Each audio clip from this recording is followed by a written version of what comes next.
어느 작은 마을에 아테나라는 이름의 여성이 살고 있었습니다. 아테나는 과일 농장에서 일하며 일상소박한 기쁨을 즐기는 평범한 사람이었지만 마을 사람들에게는 특별한 존재였습니다. 그녀는 항상 이웃을 돕고 마을이 문제를 해결하기 위해 앞장서는 사람이었죠. 하루는 마을에 큰 가뭄이 찾아왔습니다. 강은 거의 말라버렸고 마을 사람들은 물 부족으로 큰 어려움을 겪었습니다. 이에 마을 대표들은 모여 해결책을 논의하기 시작했습니다. 아테나도 그 회의에 참석했습니다. 그녀는 공동체주의의 신봉자로 개인의 이익보다 마을 전체의 복지를 우선해야 한다고 굳게 믿고 있었습니다.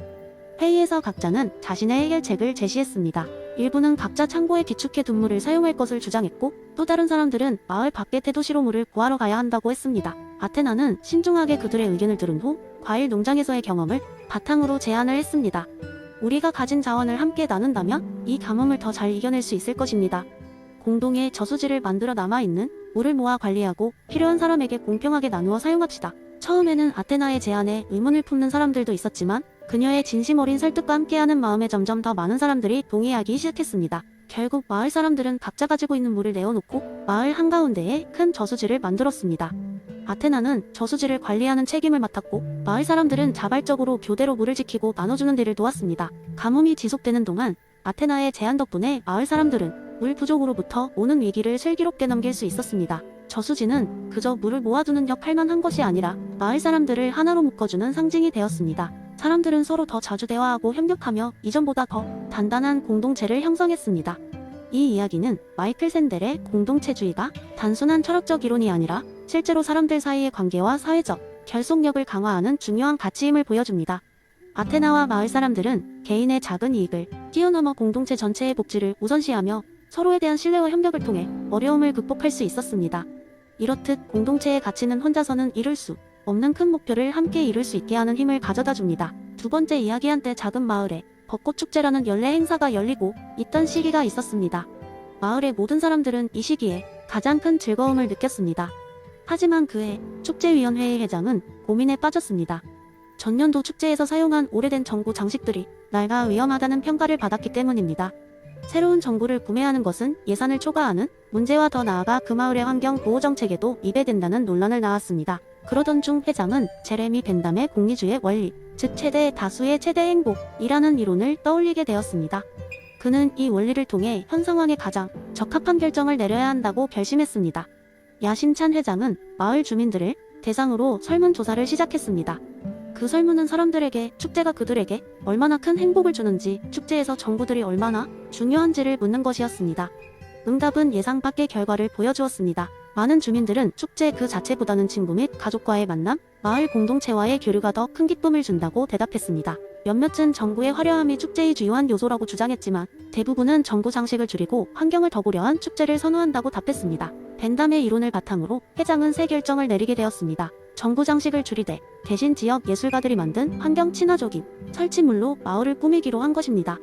예산을 절약함과 동시에 환경보호를 지지하고 지역 예술가들을 지원하는 것으로 행복의 폭을 넓히려는 시도였습니다. 축제의 날이 밝았습니다. 마을은 새롭고 창의적인 장식으로 이전과 다른 분위기를 자아냈고 주민들은 감명 깊었다는 반응을 보였습니다. 그저 눈을 즐겁게 하는 축제가 아닌 마을의 미래와 환경에 대한 관심을 함께 나눌 수 있는 소통의 장이 되었던 것입니다. 축제가 끝난 후 회장은 큰 성취감을 느꼈습니다. 그는 공리주의 원리를 활용하여 문제를 해결했고 그 과정에서 사람들이 진정으로 원하는 것이 무엇인지, 어떻게 하면 더 많은 사람들에게 행복을 전달할 수 있는지를 배울 수 있었습니다. 비록 전등의 불빛은 줄었지만 사람들의 얼굴엔 밝은 미소가 번졌습니다. 이로써 벤담이 최대 다수의 최대 행복이 이뤄진 셈이었죠. 이로부터 마을은 매년 운영되는 축제에서 끊임없이 새로운 방식으로 기쁨을 극대화하기 위해 노력하게 되었고 이는 곧 마을의 전통으로 자리 잡았습니다. 그래서 사람들은 축제를 단순한 행사가 아니라 더 큰 행복을 위한 집단적인 노력의 상징으로 기억하게 되었습니다. 세 번째 이야기. 옛날 어느 작은 마을에 철학에 깊은 관심을 가진 젊은 학자 에드몬드가 살고 있었습니다. 에드몬드는 특히 데이비드 휴메인과 관계에 대한 이론에 깊은 감명을 받았고 이를 바탕으로 마을 사람들에게 흥미로운 이야기를 나누고자 했습니다.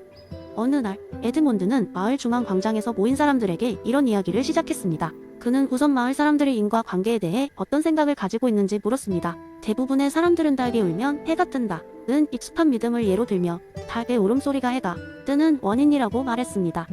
에드몬드는 미소를 지으며 그들의 말을 경청한 후 여러분, 혹시 저 밤하늘에 별이 떨어지면 소원이 이루어진다 믿으시나요? 라고 물었습니다. 마을 사람들은 정말로 별똥별을 보며 많은 소원을 빌어왔기에 고개를 끄덕였습니다. 그렇다면 별똥별이 떨어진다고 해서 여러분의 소원이 정말 이루어진다고 느끼십니까? 만약 이루어진다면 그것은 별의 힘인가요? 아니면 여러분의 간절한 마음인가요? 라고 에드가 다시 묻자 사람들은 잠시 생각에 잠기게 되었습니다. 에드는 휴메인과 관계이론을 설명하며 말을 이었습니다. 흉에 따르면 우리는 닭이 울고 해가 뜨는 것을 반복적으로 보아왔지만 실제로 닭의 울음이 해를 뜨게 한다는 필연적인 연결이 있다고 할 수는 없습니다. 단지 우리는 그것을 반복적으로 경험했기 때문에 그렇게 믿게 된 것일 뿐이죠. 그러자 마을의 어르신 중 한 분이 손을 번쩍 들고 말했습니다. 그러면 에드, 우리가 매년 그 밤하늘에 소원을 비는 것은 어떤 의미가 있단 말이오? 에드는 여유롭게 웃으며 말했습니다. 여러분이 별의 소원을 비는 행위 자체가 무의미하진 않습니다. 그것이 별의 힘에 의한 것이든 아니면 간절한 마음이 현실이 되는 것이든 중요한 것은 여러분이 희망을 품고 계속 나아갈 수 있는 힘을 얻는다는 점이죠. 이날 이후 에드의 이야기는 마을 사람들에게 큰 교훈을 주었습니다. 그들은 인과 관계가 단순히 눈에 보이는 연결이 아니라 그 속에 담긴 본질적 의미와 그로 인해 얻을 수 있는 희망을 이해하게 되었습니다. 에드의 이야기는 단순한 철학적 사유를 넘어 사람들에게 일상 속 작은 믿음들에 대해 다시 한번 생각해볼 기회를 제공했습니다. 그리고 매년 별똥별이 떨어지는 밤, 마을 사람들은 어김없이 별을 보며 소원을 빌었습니다. 그것이 닭이 울어야 해가 뜨는 것처럼 일어나지 않더라도 그들은 그 순간의 간절함과 소망 속에서 하루를 살아갈 새로운 힘을 얻고 있었던 것입니다. 네 번째 이야기 어느 날, 중세시대의 한 마을에서 벌어진 이야기입니다. 그 마을에는 지혜롭기로 소문난 철학자 알렉산더가 살고 있었습니다. 그는 종종 마을 광장에서 사람들에게 도덕과 철학에 관한 이야기를 들려주며 그들의 삶의 지혜를 더하고자 노력했습니다. 어느 맑은 봄날, 알렉산더는 마을 사람들에게 자연법에 관한 이야기를 풀어놓기로 결심했습니다. 마을 사람들은 광장에 모여들었고 알렉산더는 느긋하게 자리 잡았습니다. 그는 한숨 돌리며 자신의 지팡이를 하늘로 들어 올렸고 다음과 같은 이야기를 시작했습니다. 여러분, 우리는 흔히 법이란 인간이 만든 법률이나 규칙이라고 생각합니다. 하지만 이보다 더 깊고 보편적인 법이 있습니다. 바로 자연법이죠. 우리의 생활과 선택은 이 법의 영향 아래에 있습니다. 예로 어느 날 두 친구가 깊은 숲을 탐험하고 있었습니다. 그들은 무성한 나무들 사이로는 길을 따르다가 우연히 반짝이는 황금 동전을 발견했습니다.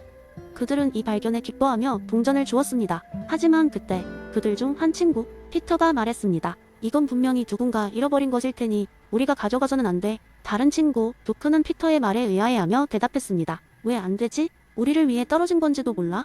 아무도 본 적 없잖아? 이 순간 피터는 자연법의 기본 원칙을 떠올렸습니다. 선을 행하고 악을 피하라. 그는 이렇게 설명했습니다. 만약 우리가 이 동전을 가져간다면 이는 돌이킬 수 없는 결과를 초래할 수도 있어. 누군가는 자신의 소중한 것을 잃어버린 채 괴로워할 거야.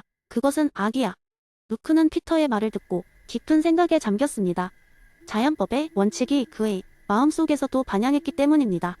결국 두 친구는 그 동전을 그 자리에 둔 채 더 이상 그 길을 걷지 않기로 결정했습니다. 그들은 나중에 그 동전이 궁핍한 이후 마을의 사람이 잃어버린 것임을 알게 되었습니다. 그 손실이 있었더라면 그 사람은 집과 가족을 잃을 뻔했다는 것을 깨닫고 안도의 한숨을 내쉬었습니다. 알렉산더는 이야기를 마친 뒤 청중에게 눈을 돌렸습니다. 이 이야기에서 우리는 자연법이란 단순한 법적 체계가 아니며 우리의 양심과 이성의 지침으로 작용함을 알 수 있습니다. 여러분 속에도 피터와 루크처럼 자연법의 속삭임이 항상 존재합니다. 우리 모두가 선을 추구하고 악을 피하려는 본성의 안내에 귀 기울인다면 더 나은 사회를 만들 수 있을 것입니다. 사람들은 저마다 고개를 끄덕이며 알렉산더의 이야기를 곱씹었습니다. 그날 이후 마을 사람들은 선을 행하고 악을 피하려는 자연법의 원칙을 마음속에 간직하고 삶의 선택에서 지침으로 삼았습니다. 이렇게 자연법은 보이지 않는 힘으로 그들을 이어줬고 마을은 더 조화롭고 정의로운 곳으로 거듭났습니다.